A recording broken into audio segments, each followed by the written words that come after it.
Jim Metzger, 427 Warburton. Obviously, I have a laundry list.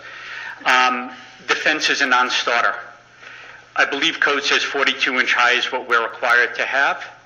The fence should be 42 inches high. If not, you're in violation of our comprehensive plan, where we determine that there are sight lines to the Palisades that are crucially important to the health and welfare of this village.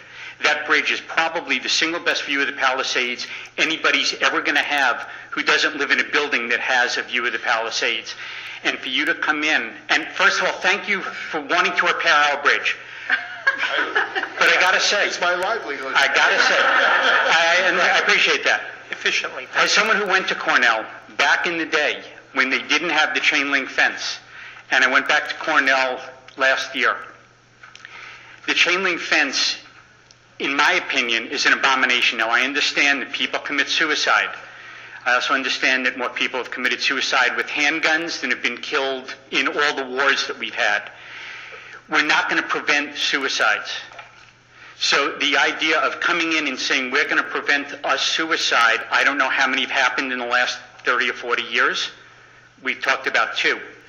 There are tens of thousands of people that walk across this bridge. Some people do it every day. Some people do it when they're visiting. It is crucial that we maintain that sight line to the Palisades. We're going to be redoing our waterfront. We want people to be able to see what we're doing on the waterfront. You can't cage us in. I'm just saying that's going to be a non-starter here.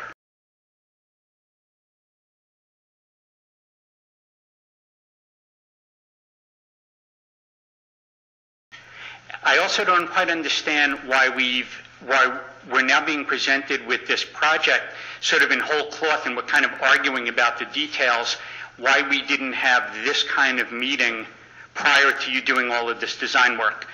I've been involved with certain issues with the county before where we get presented with a project and we hash out what's worse, this or that, as opposed to what's in the best interest of the village.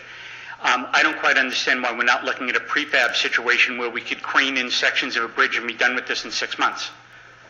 So and I appreciate you, I'm an architect, and as an engineer, I understand you have certain things you have to work with.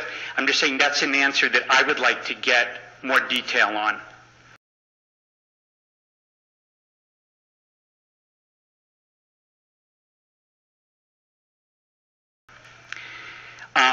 In relation to this being the first meeting, I spoke to several store owners in the downtown, many of whom had no idea this meeting was going on tonight. The village on a project of this magnitude needs to do a better job of noticing the people that are going to be most affected by this, and that's our merchants. There are some merchants barely hanging on. You start cutting out people being able to park in the downtown or getting to the downtown easily, you're going to kill a lot more stores. There should have been better notice. There should have been a bigger meeting. I'm really surprised that this room isn't packed with the same type of meeting we had when we were talking about a superintendent for Parks and Rec.